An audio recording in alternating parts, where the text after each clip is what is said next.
요한계시록 1장 9절부터 20절까지 제가 한 절, 여러분이 한 절, 한 절씩 한 군데 더 읽고 얘기합시다.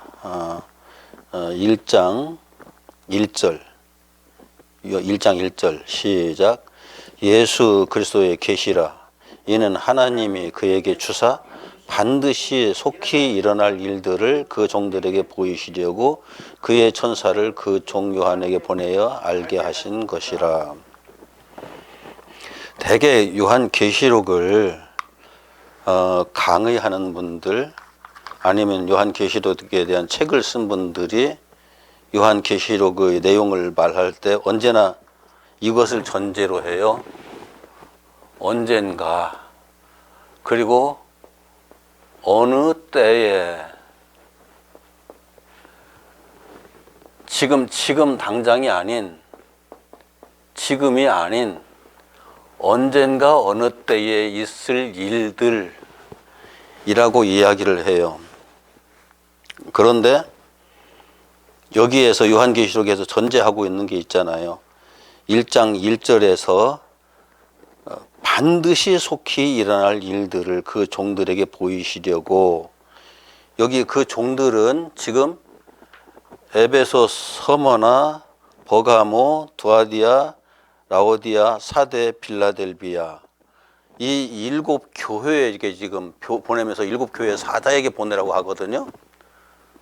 그러면은 당시에 7교회 사자에게 편지를 보내라 했으니까 그 사자들에게 그 반드시 속히 될 일을 보여서 알게 하시려고 이걸 썼다는 얘기잖아요. 기본이 그렇잖아요. 그리고 이것을 처음에 시작할 때만 그렇게 말씀하신 것이 아니라 마지막에 마감하면서도 또 이것을 다시 한번 강조하시거든요. 22장에 보면은, 요한계시록 22장에 보면은 6절에 또 그가 내게 말씀하시기를, 이 말은 신실하고 참된지라 주 곧 선지자들의 영의 하나님이 그의 종들에게 반드시 속히 되어질 일들을 보이시려고 그의 천사를 보내셨도다. 여기에서 반드시 속히 될 일이라고 다시 한번 예수님께서, 하나님이 직접 말씀하시거든요. 이 요한계시록은 그래서 반드시 속히 될 일을 기록하셨단 말이에요. 언젠가 어느 때에 되어질 일을 기록한 게 아니고 반드시 속히 될 일을 7교회의 사자들에게 알게 하시려고 보내셨단 말이에요. 그래서 요한계시록을 해석을 해가면서 이게 그 중세 때부터 시작해서 이제까지 쭉 내려온, 진행되어 온 역사, 그 역사를 설명하는 내용으로 이렇게 요한계시록을 해석하는 사람들은 여기에서 벗어나는 거죠. 이 요한계시록이 전제에서 벗어나는 거죠. 그리고 앞으로 지금 이루어지지 않은 역사적 사실들, 지금 현재 아직까지 이루어지지 않은 역사적 사실들, 앞으로 이루어질 역사적 사실들에 대해서 요한계시록을 가지고 그걸 알아보려고 애를 쓰는 사람들이 있어요. 그것도 안 맞는 거예요. 왜 그런가 하면은 반드시 7교회의 사자들에게 반드시 속히 되어질 일이라고 말했으니까 7교회가 이 땅에 존재하는 때, 그리고 그 7교회의 사자들이 지금 사역을 하고 있는 때 거기에 우선 초점을 맞춰야 되잖아요. 그렇다면은 반드시 속히 되어질 일이라고 예수께서 요한계시록의 내용을 그렇게 정의를 하셨는데, 그렇다면은 요한계시록에 기록된 모든 내용들이 그때 당시에 이 편지를 받아 읽는 사람들에게 아, 이거 반드시 속히 되어질 일이로구나 라고 인식되는 게 맞잖아요. 언젠가 어느 때에 이루어질 일이 아니라 그렇게 접근을 해야죠. 그리고 편지를 받는, 이 편지를 받는 수신자가 7교회예요. 편지의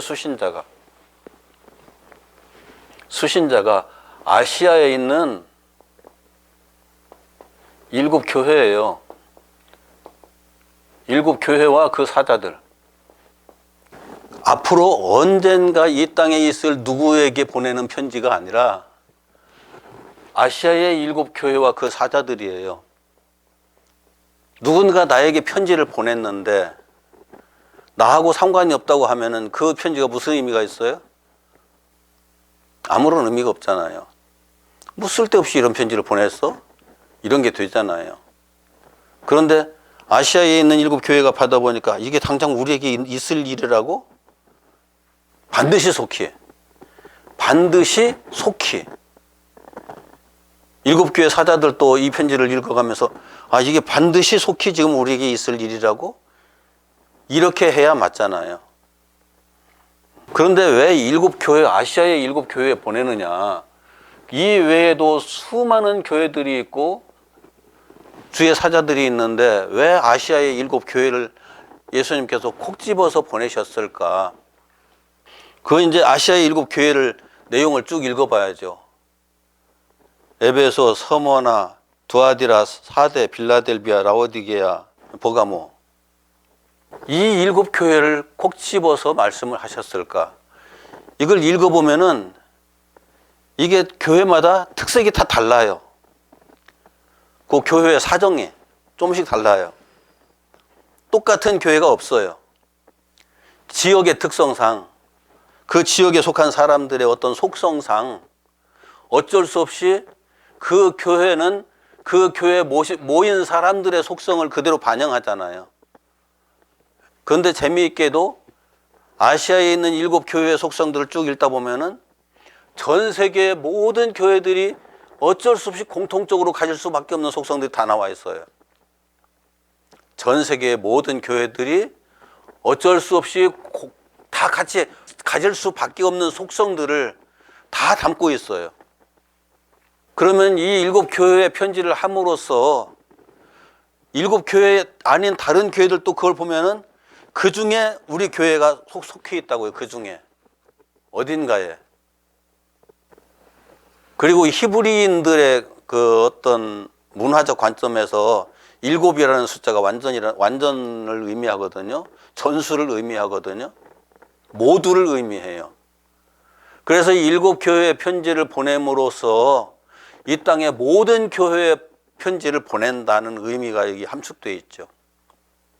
그런데 이 땅의 모든 교회에 보내는데 모든 교회의 속성들이 일곱 교회의 속성 속에 또 다 반영되어 있는 거예요. 그런데 재미있는 것은 일곱 교회에 편지를 보내면서 에베소 교회 먼저 봅시다. 2장 7절 같이 읽어요. 시작. 귀 있는 자는 성령이 교회들에게 하시는 말씀을 들을지어다.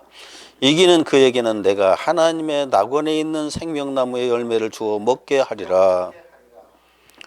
여기 자 에베소 교회 편지하면서 귀 있는 자라는 표현을 써요. 귀 없는 사람 없잖아요. 그런데 귀 있는 자라는 강조를 하는 건 들을 귀 있는 자라는 의미거든요. 들을 줄 아는 자. 들을 줄 아는 자는 성령이 교회들에게 하시는 말씀을 들으라. 지금 이 계시록의 내용이 성령이 교회들에게 하시는 말씀이라고요. 성령이 교회들에게 하시는 말씀. 성령이 교회들에게 하시는 말씀은 성령이 하시는 말씀을 들을 귀 있는 사람만 듣지, 그렇지 않으면 아무도 듣지 못해요. 어차피 우리가 쉽게 얘기할 때 창세기, 출애굽기, 레위기, 민수기, 신명기, 무세오경이 있잖아요. 이걸 바울은 예수 그리스도와 그의 십자가 그리고 부활이라고 딱 압축해서 말하거든요. 그런데 창세기, 출애굽기, 레위기, 민수기, 신명기를 읽어가면서 예수 그리스도와 그의 십자가의 이야기라고 압축해서 바울이 한 말을 그대로 이해할 수 있는 사람이 얼마나 될까요? 니고데모도 그렇게 못했잖아요.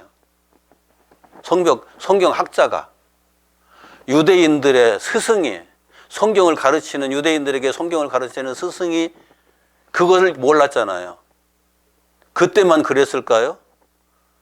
지금도 창세기 읽어가면서 예수 그리스도의 그 십자가에 대한 이야기를 적용해서 말하는 사람들 많지 않아요. 출애굽기, 레위기, 민수기, 신명기 다 똑같아요. 모세가 이스라엘 백성을 출애굽시켜서 이렇게 데리고 갔다는, 가나안 땅까지 데려가는 과정에서 소통해서 모세는 죽고 여호수아와 함께 갔다는 이야기까지만 역사적으로 쭉 정리해서 수없이 이야기를 하는데, 그게 예수 그리스도와 그의 십자가의 이야기, 부활의 이야기였다라고 말하는 사람들은 많지 않거든요. 이렇게 압축할 수 있는 사람들이 아까 얘기했죠. 자동차를 갖다 전부 다 분해해가지고 쫙 널어놓고, 솔직히 그것을 다시 원상태로 조립할 수 있는 사람, 그 정도의 실력을 가진 사람이 얼마나 될까요?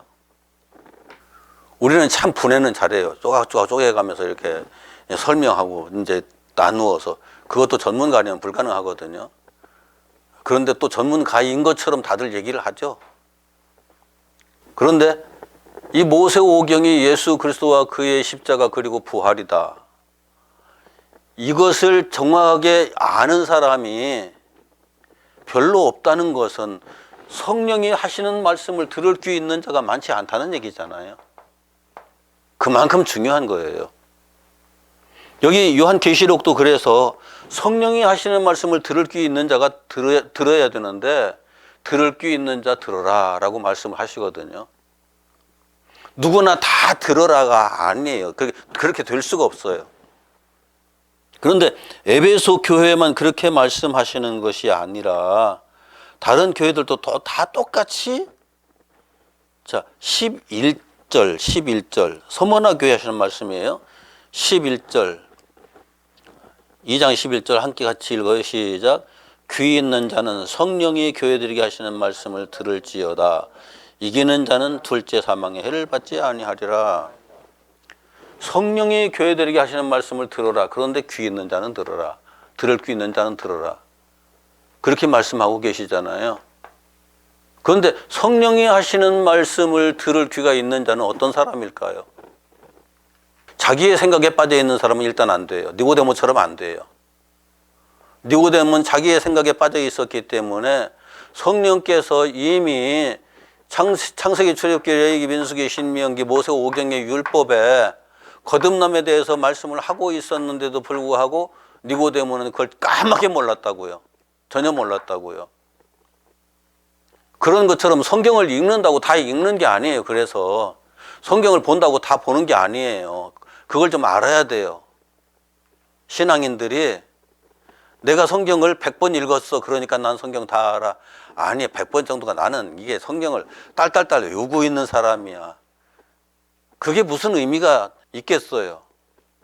성경을 달달 외워도, 전체 66권을 달달 외운다고 할지라도, 그런 사람도 없겠지만, 그렇다고 할지라도 성령이 교회들에게 하시는 말씀을 들을 귀 있는 사람은 따로 있다는 거예요.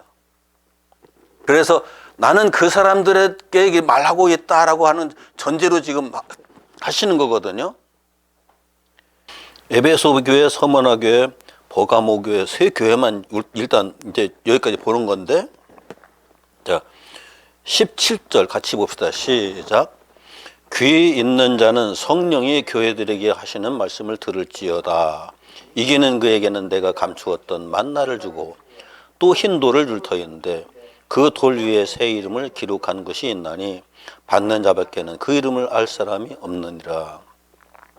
여기에서 귀 있는 자는 성령이 교회들에게 하시는 말씀을 들을지어다. 똑같이 말씀하시거든요. 7교회 다 똑같이 이렇게 말씀하셔요. 그러니까 아무리 교회의 사자라 할지라도, 교회의 성도라 할지라도, 교회의 어떤 면에서 대단한 영향력을 가지고 있는 사람이 할지라도 귀 있는 사람은 따로 있다는 거예요. 들을 귀가 있는 사람 따로 있고, 들을 귀가 있는 사람은 성령이 교회들에게 하시는 말씀을 들을 수 있다는 게 그 전제예요. 굉장히 중요한 거죠. 그리고 이제 그 뒤에 이기는 자는이라는 말이 나오죠. 이기는 자는. 승리하는 자.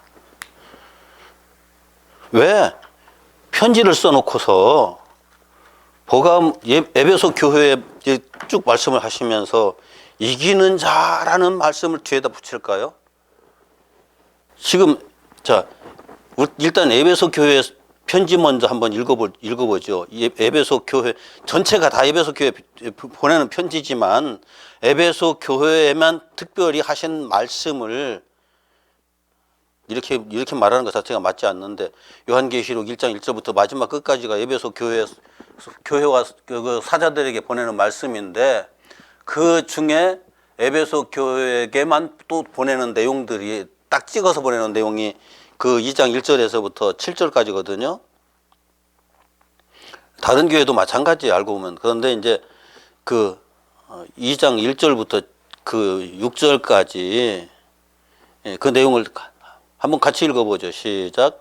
에베소 교회의 사자에게 편지하라. 오른손에 있는 7표를 붙잡고 7 금촛대 사이를 거내시는 이가 이르시되, 내가 네 행위와 수고와 네 인내를 알고 또 악한 자들을 용납하지 아니한 것과 자칭 사도라 하되 아닌 자들을 시험하여 그의 거짓된 것을 내가 드러낸 것과 또 내가 참고 내 이름을 위하여 견디고 게으르지 아니한 것을 아노라. 그러나 너를 책망할 것이 있나니 너의 처음 사랑을 버렸느니라.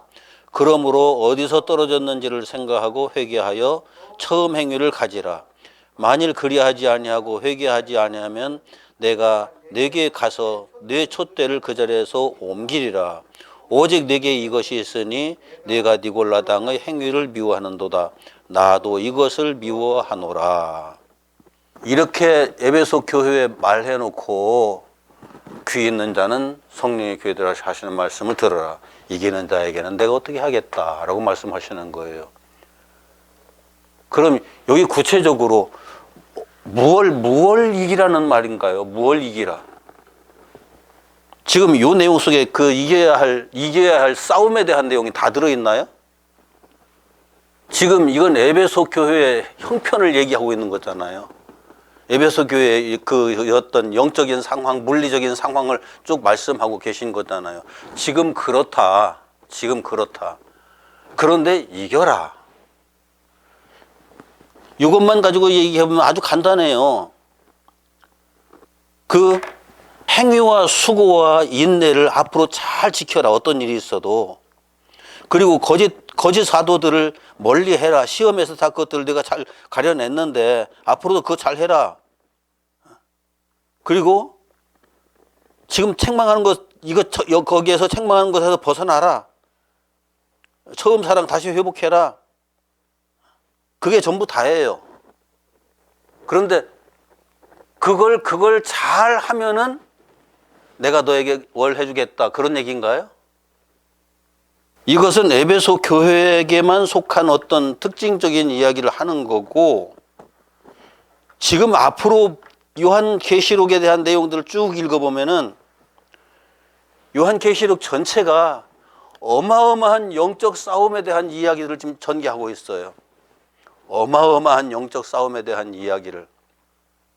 그 영적 싸움을 귀가 있는 자는 듣고 성령의 교회들에게 하시는 말씀을 듣고 거기에서 말씀하는 영적 싸움에서 이기는 자가 되어야 한다.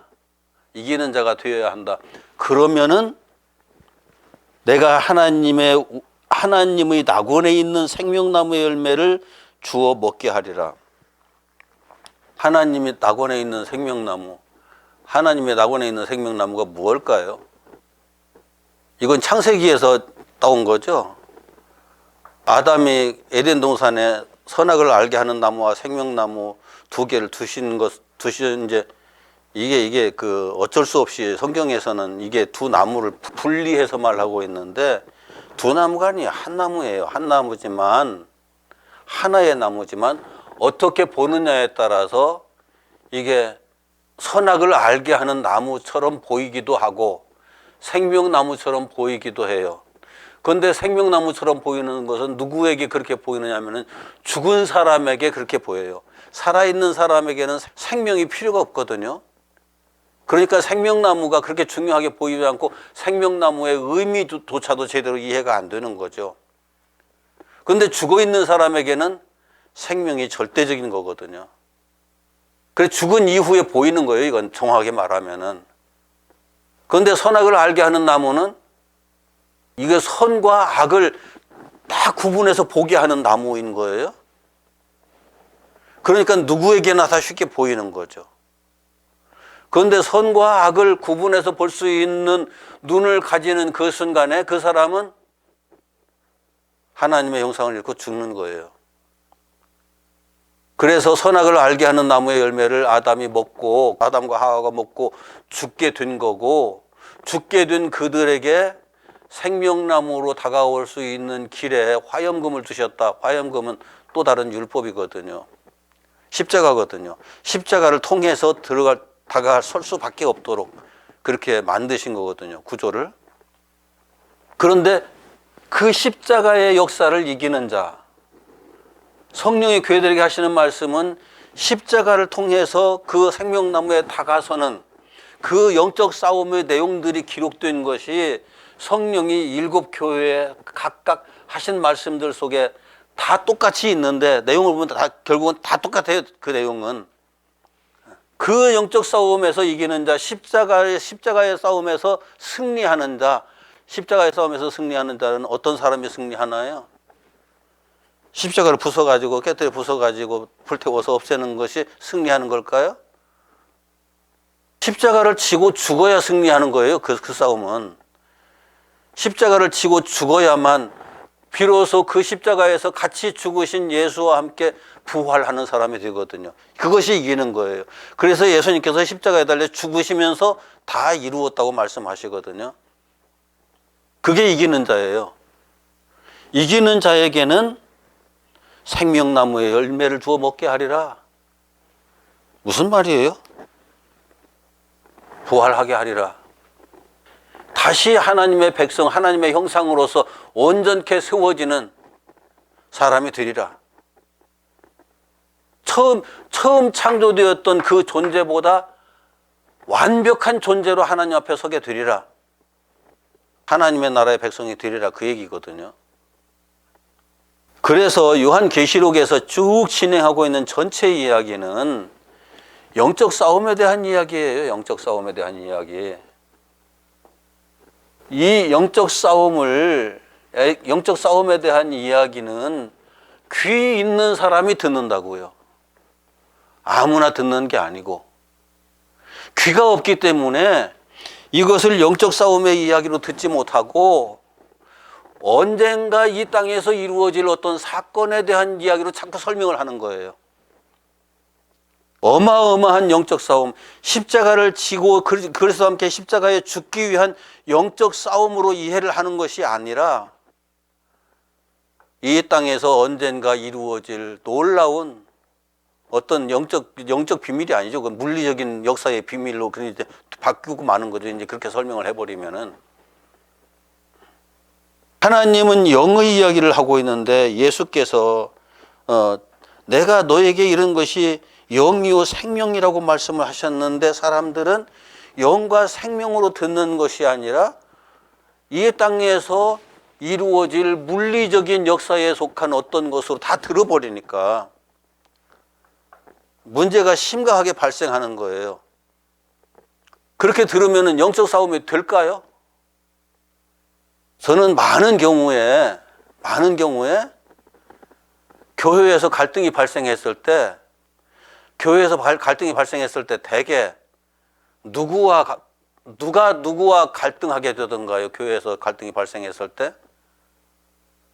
교회에서 성도들 사이에 갈등이 발생하는 건 그렇게 중요하지 않아요. 성도들 사이에 갈등이 발생하는 건 중간에 목회자가 조정을 잘 하면 해결되거든요. 그런데 목사와 장로 사이에 갈등이 발생하면은 교회가 갈라져 버려요. 이건 어떻게 노회에서 수습대책위원회를 만들어가지고 교회 그 목사 장로 불러다가 아무리 설득을 하고 이렇게 권면을 해도 안 통해요. 안 통하면서 서로 하는 말이, 목사 측에서는 자기와 대립해 있는 장로 측에 저 장로 마귀 새끼라고 얘기하고, 그 장로 편에 있는 사람들은 목사와 목사 편에 있는 사람들을 향해서 마귀 새끼라고 얘기를 해요. 서로 상대방을 향해서 마귀 새끼라고 하면 화합이 될까요? 안 될까요? 마귀 새끼고 화합하면 안 되잖아요. 마귀는 이겨서 바싹 깨서 망하게 해버려야죠. 그러니까 이게 해결이 안 되는 거예요. 그런데 실질적으로 영적 싸움을 싸우는 사람들은 갈등이 발생하면은 어떻게 하는 게 맞는 걸까요? 예수님과 유대인들 사이에 갈등이 발생을 했어요. 예수님과 유대인 사이에 갈등이 발생했을 때 예수님께서 천군천사 12영도 더 되는 천군천사 내려다가서 유대인들 싹 그냥 쓸어 없애버리고 예수님께서 하시고 싶은 대로 다 하셨나요? 예수님은 어떻게 해결하셨어요, 그 문제를? 예수님의 영적 싸움은 간단했어요. 그냥 그들이 지어두는 십자가 치고 그들이 원하는 대로 죽으신 거예요. 이것이 영적 싸움에 승리하는 본질이에요. 그러면서 십자가 위에서 다 이루었다고 말씀하시거든요. 물리적 차원에서 보면 말도 안 되는 거죠. 그래서 예수님은 그렇게 하셨다고요. 그러면서도 우리들에게 영적 싸움을 싸울 때 이겨라 라고 말씀하시는 것은 내가 이겼으니까 너희도 그렇게 이겨라 라고 말씀하시는 거거든요. 교회 안에서 갈등이 발생했을 때 서로 십자가 치고 죽어버리면은 더 이상 그 갈등 상황이 진행될까요? 안 될까요? 갈등 상황 진행될 일이 없겠죠. 어떤 경우에도. 내가 죽어버리면 끝나잖아요. 서로 죽으면 끝나는 거예요. 그런데 죽으면 죽는 것으로 끝나는 것 같지만은 끝나는 것이 아니라 죽으면은 하나님의 형상의 존재로서 다시 부활을 하는 놀라운 역사가 진행이 되는 거거든요. 그것을 좀 더 리얼하게 섬세하게 기록하고 있는 것이 요한계시록이라고요. 일곱 교회에게 귀 있는 자는 성령의 귀들에게 하시는 말씀을 들어라 해놓고 이런 영적 싸움에서 이기는 자가 되어라. 이기면은 내가 어떻게 하겠다 라고 말씀하시는 것은 계시록의 영적 싸움을 쫙 기록해 놓고 그 싸움, 영적 싸움의 현장으로 일곱 교회를 좀 불러들이는 거예요. 일곱 교회를 초청을 하는 거예요. 영적 싸움의 현장으로 초청해다 거기다 세워놓고 나서는 이겨라라고 말씀하시는 거예요. 십자가 속으로 불러들여놓고 거기에 이 싸움에서 이겨라라고 말씀하시는 거예요. 그래서 일곱 교회에게 이 편지를 보내는 것은 이 편지들은 초청장이에요. 예수님께서 일곱 교회에게 보내는 초청장. 귀 있는 자들은 이 초청장을 읽을 수 있을 거야. 그리고 이 초청장을 제대로 읽었다면은 이 영적 싸움의 현장으로 들어올 거야. 그리고 제대로 읽었다면은 이 싸움에서 반드시 이길 거야.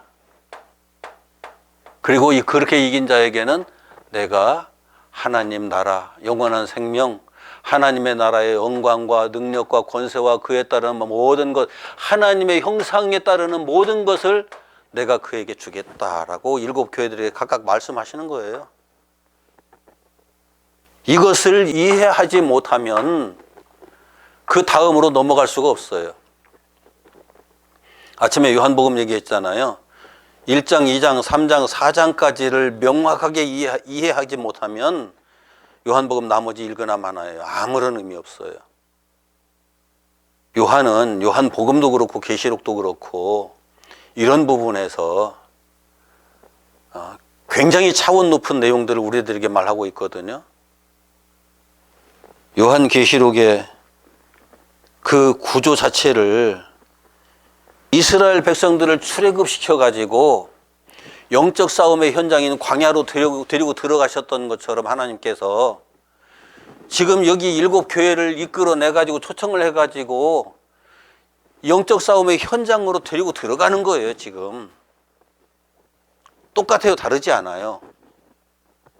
그런데 이스라엘 백성들을 애굽이라는 무덤 속에서 이끌어내가지고 거기서 생명을 줘가지고 영적 싸움의 현장에 이끌어들여서 거기에서 내가 싸우는 것이 아니라 내가 싸우는 거야. 그 6월절 어린 양으로 싸움을 진행하시면서 그 그 40년 동안 승리해서 가나안 땅으로 이끌고 들어가셨던 것처럼 지금 아시아의 7교회도 똑같이 그렇게 하시겠다는 거죠.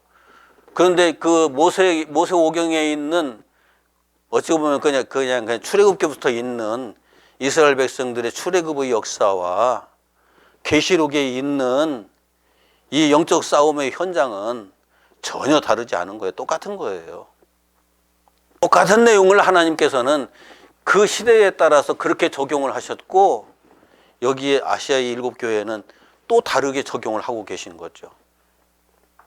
이것을 모르기 때문에 계시록을 읽어가면서 언젠가 있을 일에 대한 예언이라고 자꾸 오해들 하는 거예요.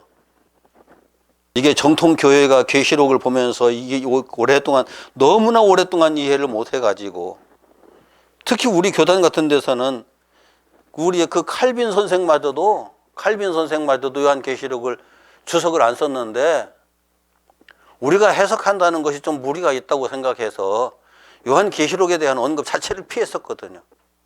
그러다가서 세대주의자들이 요한계시록을 읽어가면서 언젠가 이루어질 일들에 대한 예언으로 다 해석을 해놓고 계속 그 얘기를 하니까 또 다른 대안이 없잖아요. 다른 해석을 해놓은 게 없잖아요. 그러니까 그걸 가지고 이제 다시 짜맞추기를 하고 이렇게 쪼개고 보태고 해가면서 뭘 좀 바꿔가지고서는 우리는 세대주의 아니다라고 말하고 있는데 읽어보면 다 똑같은 내용이에요. 다르지 않아요.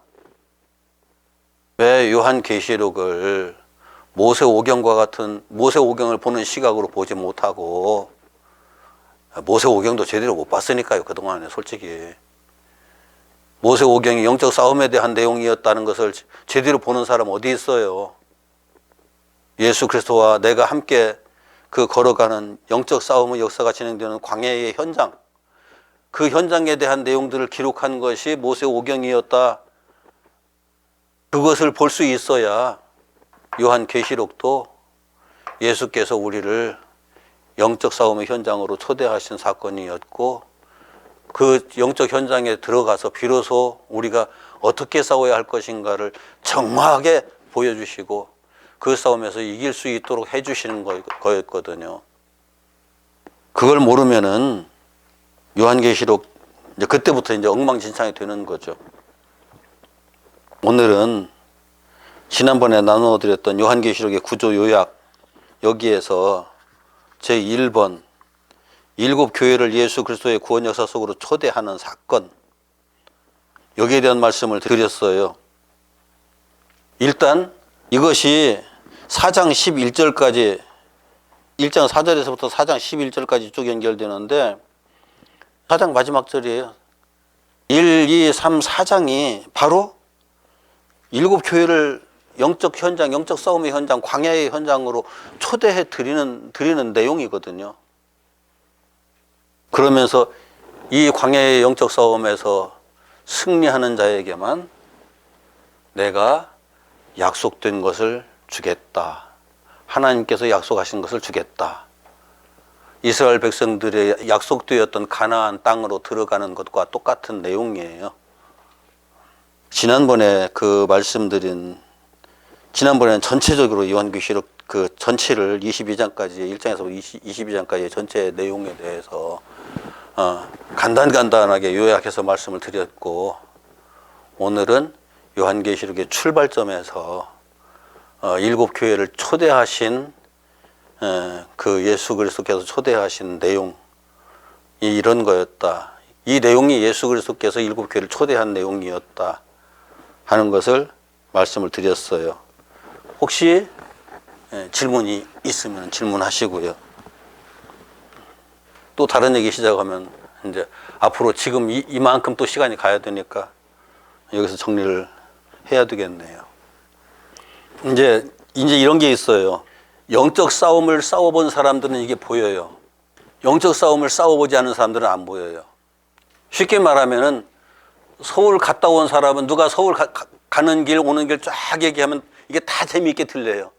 왜요? 다 자기가 그렇게 해봤으니까. 대구에서 출발해서 구미에 가서 가는 길이 어떻게 생겼고 구미에서 뭐가 있고 거기에 어떤 것들이 있고 쭉 얘기하고 거기 어떤 걸 경험했고 쭉 얘기를 하고 그러면서 이제 그 다음 넘어가잖아요. 그렇게 가다 보면은 얘가 지금 어디로 가고 있는 거야. 서울 안 가본 사람들은 도대체 얘기가 안 되는 거죠. 구미 얘기하고 있으면 구미 얘기를 하고 있는 건데 구미도 안 가봤으면 이제 모르는 거죠. 이 세상을 살아본 사람만이 이 세상의 속성을 알잖아요. 그런데 이 세상을 영적으로 살아본 사람만이 계시록에서 이 세상이 영적으로 이렇다는 걸 설명하고 있는 걸 알 수 있어요. 영적인 내용을 보지 못하면은 이 세상의 현상적인 것밖에 안 보여요, 어차피. 그러니까 물리적인 차원밖에 이해를 못하는 사람은 어쩔 수 없어요. 더 이상 얘기가 통하지 않아요. 물리적인 차원을 넘어서서 영적인 차원에서 이런 걸 한 가지를 조금이라도 경험을 한 사람들은 그게 보이기 시작하거든요. 이제 영적인 차원 하면 좀 어떨지 모르겠는데, 자, 심리적인 차원을 이해한 사람들은 심리적인 차원에 대한 이야기를 들으면 재미가 있어요. 심리학자들이 말하는 소리를 들어보면 바로바로 공감이 오면서 재미가 있어요. 그런데 심리적인 차원에 대해서 전혀 이해하지 못하는 사람들은 헛소리 하는 것처럼 들려요. 무슨 말도 안 되는 소리야처럼 들려요. 똑같죠. 비행기를 개발해왔던 사람들은 비행기의 역사를 얘기하면 쫙 알잖아요. 그런데 우리나라 고려시대 사람 데려다가서 비행기 얘기해 보세요. 미친 소리죠, 전부 다. 그러니까 역사를 경험한 사람이 그 역사에 대한 이야기를 들을 수 있는 거예요. 다른 말로 바꾸면은 이게 재판석에서 재판을 할 때 그 재판장과 원고와 피고가, 재판장은 잘 증인을 부르지 않는데 원고와 피고가 서로 증인을 데려다 세우잖아요. 증인을 데려다 세울 때 재판장이 꼭 확인하죠. 그 현장에 있었느냐, 그 사실을 내가 보았느냐, 그 현장에서 보고 들은 사실만을 말하기로 선서를 하고 그것에서 벗어나면은 나는 거기에 대한 책임을 지겠다, 벌을 받겠다 선언을 하고서 증인신문 시작하잖아요. 같은 거예요.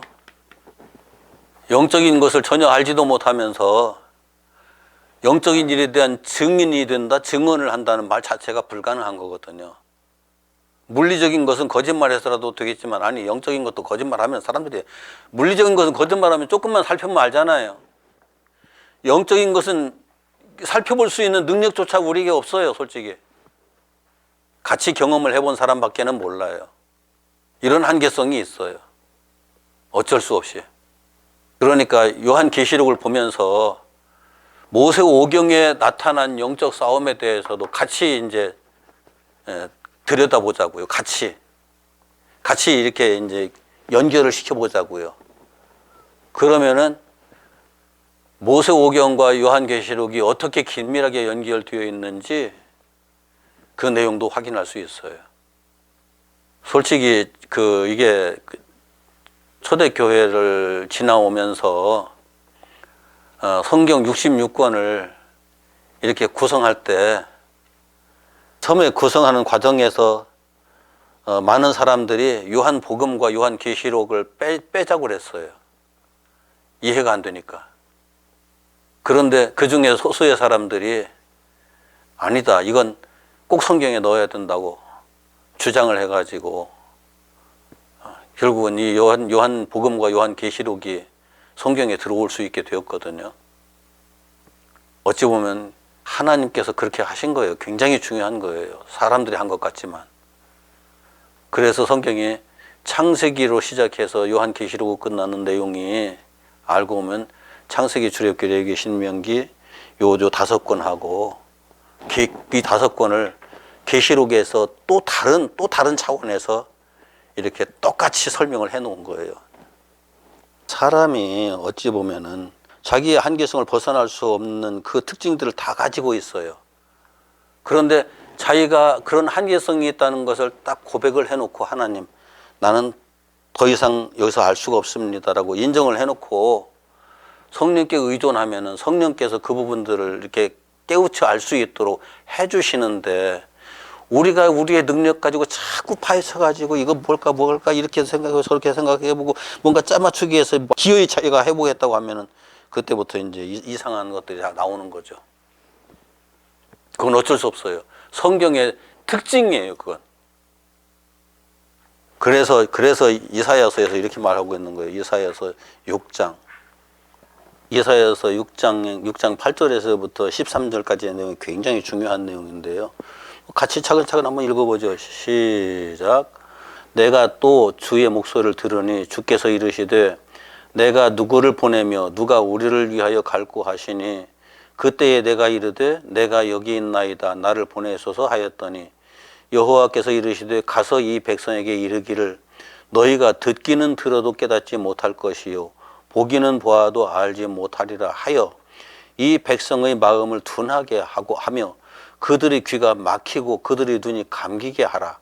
염려하건대 그들이 눈으로 보고 귀로 듣고 마음으로 깨닫고 다시 돌아와 고침을 받을까 하노라 하시기로 내가 이르되 주여 어느 때까지니까 하였더니 주께서 대답하시되 성읍들은 황폐하여 주민이 없으며 가옥들에는 사람이 없고 이 토지는 황폐하게 되며 여호와께서 사람들을 멀리 옮기셔서 이 땅 가운데에 황폐한 곳이 많을 때까지니라. 그 중에 10분의 1이 아직 남아있을지라도 이것도 황폐하게 될 것이나 밤나무와 상수리나무가 배임을 당하여도 그 그루터기는 남아있는 것 같이 거룩한 씨가 이 땅의 그루터기니라. 이걸 간단하게 얘기하면은 이사야를 하나님의 선지자로 세우시잖아요. 세워놓고 나서 내가 이스라엘 백성들을 향해서 누구를 보낼고 하고 탄식하시는 목소리를 듣게 하셔요. 그러니까 이사야가 내가 가겠습니다 라고 얘기하잖아요. 그러니까 이사야에게 하는 말씀이 가라. 그런데 너희가 듣기는 들어도 깨닫지 못할 것이요 보기는 보아도 알지 못하리라. 그렇게 말하라. 그렇게 해서 이스라엘 백성들로 하여금 보아도 보지 못하고 들어도 깨닫지 못하는 백성들이 되게 하라. 왜 그러셨을까요? 하나님께서 왜 그렇게 하셨는지 나는 지금 정확하게 이해할 수는 없어요. 그러나 이대로 돼버리고 말았어요. 그냥 이스라엘 백성들이. 이대로 돼버리고 말았고 지금 하나님께서는 창세기, 출애굽기, 레위기, 민수기, 신명기에서 메시아 보내서 너희를 구원하리라고 말씀하시고 계셨는데 이스라엘 백성들은 우리가 이 땅에 하나님의 나라를 이루어야 하리라고 착각하거든요. 계속 착각하거든요. 끝났어요. 이제 이스라엘 백성들의 역사는 끝났어요. 이제 예수가 오심으로써. 그래서 이제 그 역사가 언제까지 가겠습니까? 라고 말하니까 예수 오실 때까지, 이스라엘이 망하고 예수 오실 때까지 선지자들의 사역은 거기까지다라는 걸 말씀하셔요. 이스라엘은 추후 70년에 망하거든요, 완전히. 그런데 망하기 전에 이스라엘 백성들이 역사 속에 재미있는 일들이 벌어지잖아요. 이스라엘이 12지파로, 이스라엘 백성의 역사가 12지파로 시작을 하잖아요.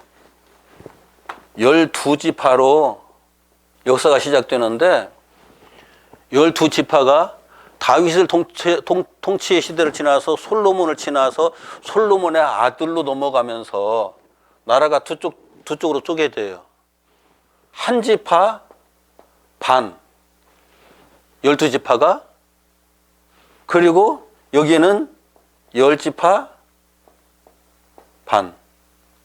그런데 이것이 베냐민 지파가 여기서 0.5 나뉘거든요. 0.5 나뉘거든요. 그렇게 되면은 나중에 요 나머지 요 지파들이 북쪽에 이스라엘이 되고 여기는 남쪽에 유다가 되거든요. 그리고 그 제사장 지파 유다 지파는 각각 전체 이스라엘 백성들이 흩어져 사니까 제사장 지파들은 인구 숫자에도 안 들어가요. 이스라엘 백성들이 항상 숫자를 쓸 때마다. 이 사람들도 다 뿔뿔이 흩어져 들어가 버리고, 그래서 이 사람들이 그냥 대충 보면은 10분의 1이 되는데, 이것은 북이스라엘이 나중에 망할 때에 이 땅에서 사라져 버려요. 완전히 사라져 버리고 10분의 1만 남는 거예요. 10분의 1까지 남을 때까지 그렇게 되더라도 이것까지 망하면은 그게 이렇게 돼 있잖아요. 12절 13절 여호와께서 사람들을 멀리 옮기셔서 이 땅 가운데 황폐한 곳이 많을 때까지니라. 그 중에 10분의 1이 아직 남아있을지라도 그것도 황폐하게 될 것이나 10분의 1이 남아있을지라도 이것까지 황폐하게 될 것이다. 그런데 뭐가 남아있다고요? 그루터기가 남아있다. 그루터기는 그 씨다 얘기하시잖아요. 그 씨가 아브라함에게 약속했던 예수 그리스도죠. 예수만 남는다. 이스라엘 백성은 역사에서 사라지고 남는 것은 아브라함에게 약속했던 예수 그리스도만 남는다. 이건 또 무슨 얘기냐면은 우리의 육체는 하나님의 그 복음의 역사가 시작되고 마칠 때까지 다 사라져버리고 우리에게 예수만 남는다는 얘기이기도 한 거예요. 이게 그 말 그대로 이스라엘 백성들이 이 땅에서 다 사라질 때까지 지금 저 중동에 이스라엘 있잖아요. 이스라엘 있는데 아브라함의 순수 혈통은 하나도 없어요, 지금. 그건 이스라엘 백성들이 스스로 인정해요. 우리는 디아스포라의 그 역사 속에서 아브라함의 순수 혈통 다 잃어버렸다, 사라져버렸다, 저희는 없다. 피가 그냥 조금이라도 섞여 있으면은 이제 그것을 이스라엘 백성으로 인정한다. 그런데 피가 중요한 게 아니라 지금은 이스라엘 백성으로서의 정체성, 옛날에 유대인들이 가지고 있던 그 민족적 정체성이 남아있는 사람은 이스라엘 백성이다. 그렇게 해버린 거예요, 지금. 그런데 하나님은 그 역사를 이렇게 문을 닫아버리셨거든요. 예수만 남고. 그래서 오랜 세월 동안 이스라엘 나라는 이 세상의 역사에 없었어요. 1000년 이상 없었어요. 없었다가서 2차 대전 끝나고 나서 지금 이 세계에 그 2차 대전, 1차 대전, 2차 대전 진행하는 과정에서 영국하고 연합국들이 이스라엘 백성들이 전쟁할 때 돈이 필요하니까 유대인들이 돈이 많거든요. 그 돈을 빌려다 쓰기 위해서 이 전쟁 끝나면 너희 나라, 그 가나안 땅에 너희 나라를 독립할 수 있도록 해줄게라고 약속을 했었고 1차 대전 때 그 약속을 안 지켰어요. 영국이 연합국의 대표자가 돼가지고 약속을 했었는데 1차 대전 끝나고서 안 지켰어요. 그런데 2차 대전 때 다시 돈을 빌려다 쓰려니까 이번엔 꼭 지켜줄게 해가지고 했거든요. 그런데 2차 대전 끝나고 나서도 못 지키는 거예요. 왜요? 그 팔레스타인 땅에 이미 다른 민족이 살고 있잖아요. 다른 나라를 세워놓고 다른 민족이 살고 있잖아요. 거기 그 다른 나라 민족들 쫓아내고 이스라엘 백성들이 거기다 나라를 세우게 해준다. 누가 그렇게 해요? 도덕적으로 윤리적으로 다 비난받을 일이지, 당연히. 그러니까 영국도 약속을 해놓고 못 지키는 거예요. 그냥 미적미적 해가면서. 그러다가서 이스라엘 백성들이 영국의 무슨 항구입니까? 거기에 꾸역꾸역 모여들기 시작하니까 이 영국이 그 해군을 통해 가지고 바다를 봉쇄해버렸거든요. 항구를 봉쇄했거든요. 이스라엘 백성들은 바로 이제 거기에서 모여가지고 이스라엘 백성들이 전체 이제 배에 타고서 우리 가나안 땅으로 가자고 출발을 하는 거죠. 해군들이 막고 있다가서 결국은 저지를 못 해요. 저지를 하려면 포를 쏴서 이게 수장을 시켜야 되는데 그건 못 하잖아요. 그러면서 그들이 그 가나안 땅에 들어가서 정착하기 시작했고, 그러면서 가나안 땅에 그때부터 지금까지 계속 그냥 전쟁이 끊임없이 일어나는 거죠. 그런데 그것은 이미 하나님께서 아브라함에게 약속하셨던 가나안 땅하고는 아무런 상관이 없는 거예요. 아무런 상관이 없는 거예요. 하나님께서는 아브라함을 선택하신 목적이 예수를 이 땅에 보내시기 위해서 선택하셨거든요.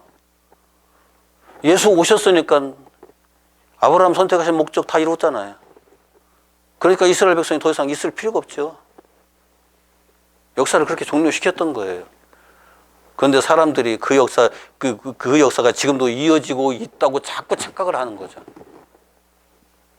그래서 귀 있는 자들만 들을 수 있고 눈 있는 자만 볼 수 있는 게 이게 영적인 내용들이에요.